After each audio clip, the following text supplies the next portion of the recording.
How about now? There we go. I probably want to sit on this side. You can't see the screen. Um, yeah, so we know the route to financial well-being will be different for every single person in the room. But regardless of the path you take, you need a strong grasp of the fundamentals when it comes to your finances. And today we're going to cover life insurance. Um, yeah. And just before we start, I just have to point out that the information that I'm providing today, it can help you make decisions, but it's ultimately up to you to decide. This is not specific to advice to anyone that's here. Just have to put that disclaimer out here. If you want specific advice, you would want to see me personally for a one-on-one. But this is just general information. And I'll just leave this up here for a minute. This is my contact information. I know there may be questions that you may have that are for a more personal setting. Take my contact information and you can reach me at these two contacts here if you have any other questions. And so we'll get right into it. I just want to give you a basic definition of financial well-being, and that is just having control over your day-to-day, your month-to-month finances. It's the capacity to absorb a financial shock, being on track to meet financial goals, and just having financial freedom to make choices that allow you to enjoy your life in general. Uh, yeah, so let's get into it. So this is the agenda today. We're going to talk about what is life insurance, different types of life insurance, what can permanent life insurance do, and then how to determine how much life insurance you need. All right, so life insurance is a financial product that if you pay your premiums on time, it pays a death benefit when the person who is insured dies. The death benefit is paid to whoever you decide your beneficiaries are, and it is generally income tax free. That is the most technical definition of life insurance, but the more personal definition of life insurance is, it's providing financial security to the people that you love.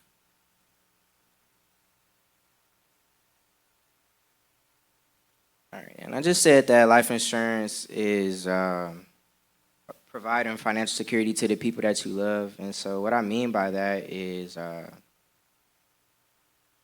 it can be replacing your income for however many years you want to replace it for your family. It could be giving your family a fresh financial start, or it could even be to help your loved ones take advantage of opportunities in the future, like going to college without the burden of student loans. However you define financial security for your family and your loved ones is one way of helping them is through life insurance.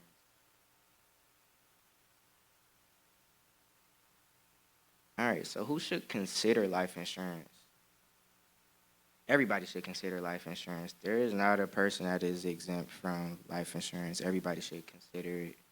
Um, People only think that you need life insurance if you have children. That's like the farthest from the truth. Um, it is important to have if you have children, but you also have to think about the other people in your family that depend on you, um, such as your parents. Your parents might depend on you, so whoever depends on you, it's more than just having children. The younger you get life insurance, the healthier you are, the cheaper your life insurance will be. All right, and so there are quite a few different types of life insurance, but I'm going to take you through the two most basic types, which are term life insurance and permanent life insurance. And throughout this presentation, you'll hear me refer to permanent life insurance as whole life. So permanent and whole life insurance is the same thing. So we're going to start with the term insurance. Term life insurance, it provides a death benefit for a specified number of years. The most popular term types are 10 to 20 years term insurance, and there are some companies out here that offer 30-year terms. These policies offer premiums that are guaranteed not to change for the guaranteed period. So if it's 10, 15, 20, or however many years the period of the payments are. after that period is up, the premiums do increase. So the longer the guaranteed time period is, the more the insurance costs. And so you can think about term insurance as like renting. Pay to have the policy for a specified amount of time, and once that time runs out, the insurance runs out. And then you have permanent life insurance. It's exactly what it says. It's permanent. And so as long as you pay the monthly premium, then you'll have that insurance for your life. With permanent insurance, you have the opportunity to build cash value. And so we'll talk a little bit deeper about cash value as we go deeper into the presentation. Since term insurance is compared to renting, permanent insurance is like owning. All right, and so here's a side-by-side view of term insurance versus permanent insurance. And so term insurance is low cost and is generally income tax free, the death benefit is. And also with permanent insurance, it's generally a higher cost than term insurance, but you have the coverage for life, and you also have that cash value factor. Permanent insurance is also paid income tax free as a death benefit. And so I'll get into more of the whole life, the permanent insurance side of things. That's the more interesting one, the more intricate life insurance option. So we'll talk about that a little bit. And so when you think about your financial life, there's various ways you build it. You have things such as real estate, investments, your retirement accounts, and many other things. And another piece to that is the whole life insurance piece. Because of the cash value, whole life insurance is considered a financial asset. Whole life insurance offers a combination of benefits and features that make it valuable as a protection and an accumulation product. Permanent life insurance, it is designed to provide you coverage over a lifetime. It builds cash value, and then both the life insurance and the cash value are guaranteed based on the payment of a guaranteed level premium. Participating in a whole life insurance policy means you are eligible to receive annual dividends. Dividends are not guaranteed, so it is important that you pick a company with a strong financial rating, and we'll talk about that a little bit more deeper into the presentation.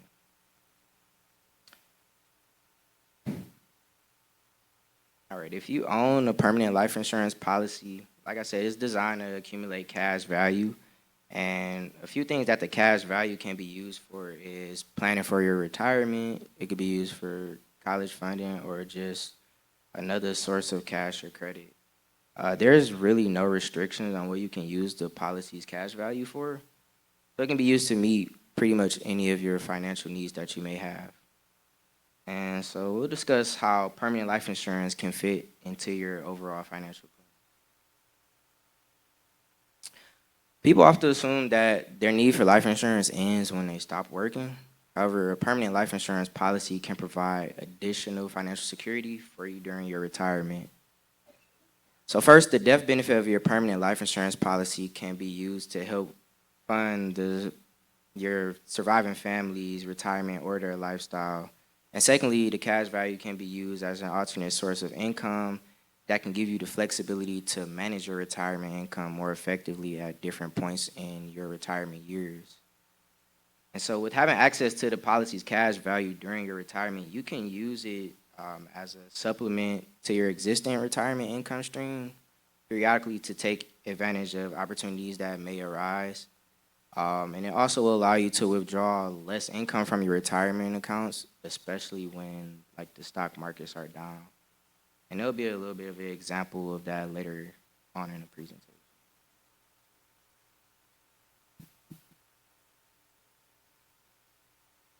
All right, the cash value portion of the life insurance can also be used for college planning. The life insurance policy's death benefit can be used for your loved ones to pay for their college funding if there is a need. The ability to access the cash value of a life insurance policy may allow you to limit the amount of student loans that you may incur while paying for college. And then the cash value of the policy can be used to supplement your existing college funding strategy. So, for example, the money included in a college savings plan, such as a 529 college saving plan, that has limitations on what expenses the money can be used for. So, in the 529, things like your tuition, room and board, and books are the only things that can be covered with the 529 plan. So, having the cash value factor in a permanent life insurance solution, um, it helps you to take care of those additional costs. Um, Planning for your retirement or planning to pay for college are strategies that you develop in which you can include plans for how you to supplement them with the permanent life insurance cash value. Um, the potential cash value that your permanent life insurance policy accumulates can be an additional financial resource during a time of need. So cash value can be used as a source of emergency funds. It can help you cover the cost of healthcare services, to fund your business, take care of any family needs that you may have. All right. And so you have a death benefit. It generally is income tax free, right? The policy and the cash value accumulates at a tax deferred rate, and then you may be able to take distribution from the policy on a tax advantage basis throughout partial surrenders and policy loans. So that's the cash and credit portion I kind of touched on. All right. Bear with me here. Whole life insurance can help you become more income tax diversified, and that means you own different types of financial vehicles or products that have different income tax advantages or disadvantages. And I'm going to tell you why this is important. Just consider these few examples. So there are what we like to call taxable financial vehicles, where you contribute post-tax dollars and earnings that are taxed. These are things like your bank accounts and your money market funds. They offer no real tax advantages, but they are always there when you need them. You don't need to pay any additional taxes or penalties to access them. Then there are what we call tax deferred vehicles. So there's going to be like your retirement accounts, your 401k, or any other type of retirement plans that are out there. These are ways to accumulate funds for your retirement and your other long-term financial goals. However, you don't pay taxes on them now, but you will pay taxes on those later. And when the money comes out, you may incur tax penalties for taking money out too soon or too late. And then we have what are the tax-favored investments or products. These are products where dollars go in post-tax, but they offer certain income tax advantages that make them more attractive. So that would be things like a Roth IRA, and in that also is a whole life insurance policy. All right, so unlike other financial assets, such as equity investments that fluctuate based on market conditions, whole life insurance is a financial asset that you can depend on during difficult economic times. So like I said, there'll be times where the market is down, and if you're in retirement, by having a cash value life insurance policy, instead of taking money out of your retirement account in a down market, you can supplement it with your life insurance policy and allow the market to recover in your retirement account. And we're going to just talk about 5 reasons why you should own life insurance, whole life insurance to be exact. Reason number 1 is to protect the financial security of your family or your business. Many people buy life insurance while they are working and supporting a family, but it's important to have the right amount and the right type of life insurance to protect the financial security of your family or your business. A whole life policy can help you meet your life insurance protection needs today and as they change over time. Reason number 2 is the cash or credit whenever you need it. So the cash value in the policy, it builds over time and can be an additional resource that may help you meet life's challenges or take advantage of any opportunities that may arise. While a whole life policy can be a valuable source of funds in certain situations, accessing the cash value it does reduce the cash value, and it can reduce the life insurance protection if you don't pay the loans back into the policy. Reason number 3 is to provide additional financial security during your retirement. So, like I said, the example with not taking a loss during a down stock market, you would utilize the cash value in a life insurance policy to supplement your retirement income. You may also use the cash and the cash value to help pay medical bills or long-term care expenses that may occur later on in retirement. And then finally, life insurance is one of the most effective ways to ensure a financial legacy for your family. The income tax-free proceeds will be paid directly to your beneficiaries, and it may help avoid expenses and delays in settling your estate. All right, and let's talk about figuring out how much you need. So when determining how much life insurance you need, first you want to start with, start with your goals. So you want to figure out, what do you want the death benefit of your life insurance to accomplish? Is it to replace your income if you're not there with your family? If so, you want to take your income and you want to multiply it by the number of years that you would like for it to replace, the number of years that you would like for it to take care of your family. Or is it to eliminate debt that you might have? Many people will purchase a policy in an amount equal to their mortgage. So if they pass away before their mortgage is paid off, their family will still be able to live in their home without having to worry about a payment. So how much life insurance you need really depends on a number of factors, but in that is your goals, your income, and your debt. There'll be other things that you can factor in as well. You want to factor in things that we don't really put a price tag on, things like child care, if you take care of your parents, if you clean the house, like for the ladies, for the men, if you do home repair and maintenance on a home. Those are things to consider as well when you're thinking about how much life insurance you need. If you're not there, all of those things cost. So yeah, how much life insurance you need is a complicated decision. So it's not a decision that you necessarily want to make on your own. You want to consult a professional for that. Another consideration in how much you need is how much you're currently getting through your employer. Most of us are getting some type of life insurance through your employer, so you want to factor that in when you're determining how much life insurance you need. Things to consider in that are the employer-provided life insurance may not be sufficient enough for the needs of your family. Also, the policy is not portable, meaning that if you change jobs, then you no longer have that life insurance. And then since the policy is given to you by the employer, they have control over the policy, and so things can change in that policy. All of those are things that you should consider when you're thinking about how much life insurance you may need. All right, so if you decide to purchase a life insurance policy on your own, there are some benefits that go along with that. You can supplement this life insurance you get from your employer.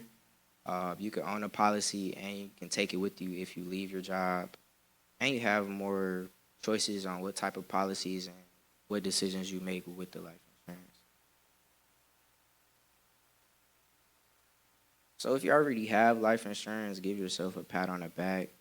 But you should review your life insurance on a year-to-year basis.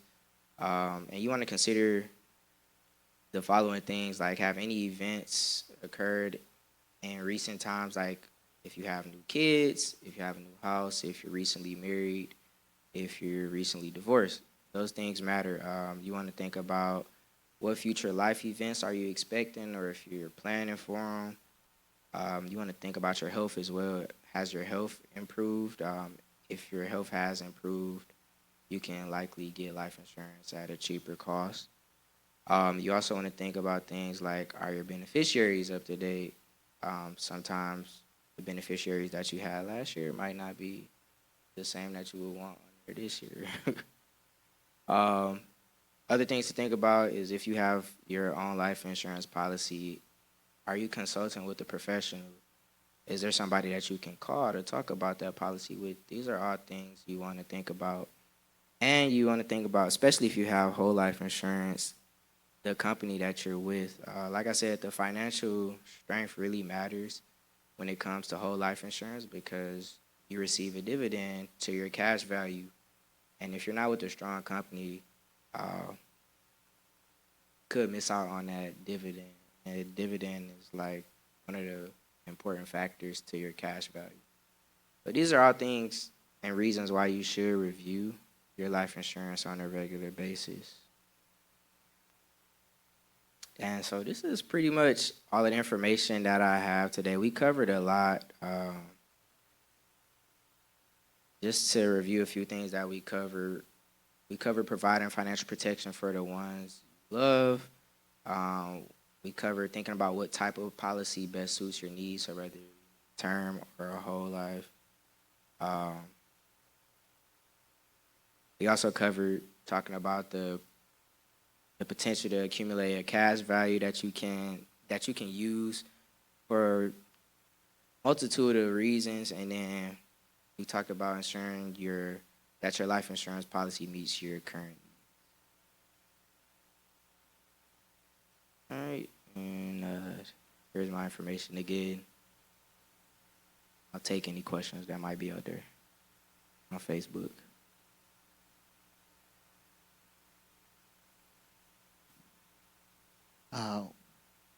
I have a question. So with the cash benefits that you accumulate from whole life, that's basically the same as like taking a loan against your 401k or something. Like you take a loan out from that cash value, you have to pay it back, correct?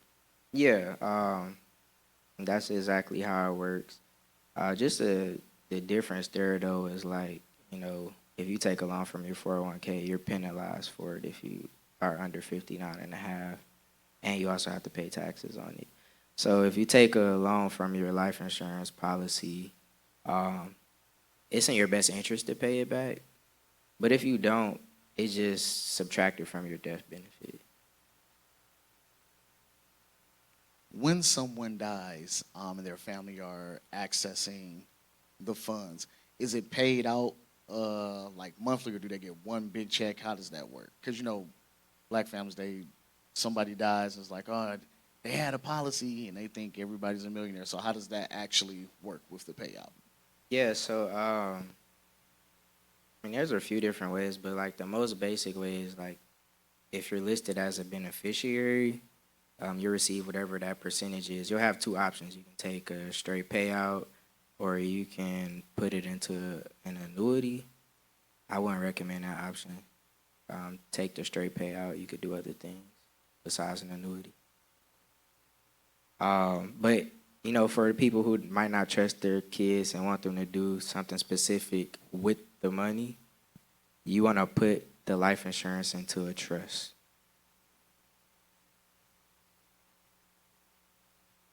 Okay, these are some questions from the viewers at home. What is the difference between whole life and custom universal life? Who asked that? Oh my God. Yeah. So the difference between, first, whole life and universal life are both permanent policies. The only difference is a whole life policy has a cash value, and a regular universal life policy doesn't have a cash value. So it's like a cheaper permanent life insurance option. Okay, another listener writes, thanks, Josh. Can you provide information on how to switch from term to whole life insurance, and is the process expensive?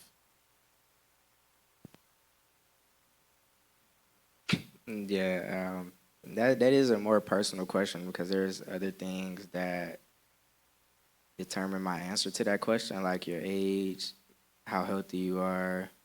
Um, that's pretty much it, just your age and your health. So here's my contact information right here. You can email me or text me. Okay. Yes. So email or text Josh for an answer to that one. The next one: is it wise to have a life insurance policy with your job and one outside of your job? Yeah, so most of the time with your employer, they're offering it to you for pennies on a dollar, so you should take it anyways. But it is very wise to have your own life insurance policy outside of your employer, um, likely because the benefit that you get from the employer isn't as much as you'd be able to get on your own, and you'd have control over it. And honestly, in these days, a lot of people aren't staying at their job as long as like our grandparents and parents. So it's wise to definitely have your own life insurance policy outside of your employer. So sometimes, like, and I don't even know if this is a real thing, like in the movies, like, or like on true crimes, they'll say that, somebody took out a life insurance policy on somebody else. Like, can you take a life insurance policy out on anyone? Yeah, you can take a life insurance policy out on anybody. The catch to that is though that they have to sign off on it. So nobody can get life insurance on you without your permission. Same goes with like even if a grandparent wanted to get some life insurance for the grandchild, one of the parents have to sign off on it, unless the grandchild is like the guardian. But yeah, anybody can get life insurance on anybody, but have to sign off. Then one last question. Um, I know, can you assign an entity as your beneficiary, or does it have to be an individual? Yeah, you can. Um, so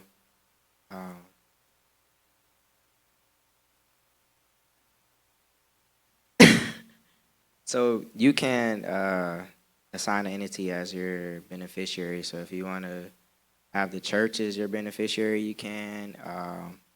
If you have a business and you want the business to be the beneficiary so that the business can run properly after you pass, or uh, yeah, you can.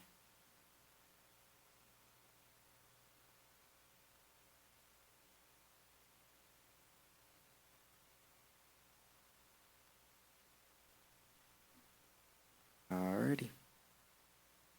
Any questions in here? All right. If you still have questions online, you can go ahead and post them. But can we give Josh a hand? Again, Aaron, if you could put his contact info on the screen for me. If you have any questions about life insurance or financial planning, Josh is one of our resident experts. So you can always, again, like he said, the information he gave tonight is just general information. But if you have any further questions or deeper questions, you can contact him. His contact information is on the screen.